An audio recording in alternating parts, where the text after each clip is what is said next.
বৃষ্টির দিনে ভাজা পোড়া খেতে যতটা ভালো লাগে খিচুড়ি খেতে কিন্তু খুব ততটাই ভালো লাগে। তো সেই জন্য সবার প্রথমে এখানে চাল ডাল বের করে নিচ্ছি। এখানে 3 রকমের ডাল নিয়েছি আর পরিমাণ মতো চাল নিয়ে চাল ডালটা ভালোভাবে পরিষ্কার করে 2-3 বার ধুয়ে নিয়েছি। ধুয়ে নেওয়ার পর খিচুড়িতে দেওয়ার জন্য সমস্ত সবজিগুলো এখানে কেটে নিয়েছি। এখানে সবজির মধ্যে নিয়েছিলাম ফুলকপি, আলু, বিনস আর গাজর। সমস্ত কিছু সবজি ভালোভাবে কেটে ধুয়ে নেওয়ার পর এইদিকে গ্যাসের জলটা গরম হয়ে গিয়েছিলো, সেই জন্য ধুয়ে রাখা চাল ডালটা দিয়ে বেশ কিছুক্ষণ সিদ্ধ হতে হতে এখানে সবজিগুলো ভালোভাবে ভেজে নিচ্ছি। ভেজে নেওয়ার পর আদা রসুনটা মিক্সিতে পেস্ট করে নিলাম। মিক্সিতে পেস্ট করে নেওয়ার পর দেখলাম যে এখানে চিকেনের পিসগুলো একটু বড় বড় আছে, সেই জন্য মাংসগুলোও একটু কেটে ছোট করে নিলাম। আর ওইদিকে দেখো পেঁয়াজ টমেটোটাও আমি কেটে নিয়েছি। পেঁয়াজ টমেটো কেটে নেওয়ার পর সবজিগুলো এখানে ভালোভাবে ভাজা হয়ে গেছে।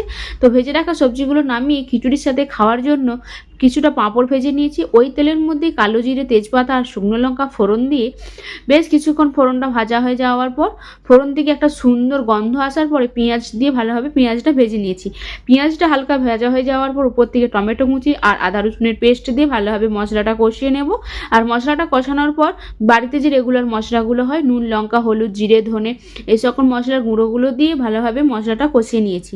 মশলা কষিয়ে নেওয়ার পর উপর থেকে কেটে রাখা চিকেনটা উপর থেকে দিয়ে মিনিট 2 কষিয়ে নিয়ে তার উপর থেকে ভেজে রাখা আলু ও ফুলকপিগুলো দিয়ে ভালোভাবে মিক্স করে নেব। বৃষ্টির দিনে তোমাদের কার কার খিচুড়ি খেতে ভালো লাগে অবশ্যই কিন্তু কমেন্টে জানাবে। আর এই তামিলনাড়ুতে 2 দিন টানা বৃষ্টি হচ্ছে, সেই জন্য সারাদিন কিছু রান্না বান্না না করতে পারলো রাতের বেলা লাগিয়েছি একটু চিকেন খিচুড়ি বানাতে।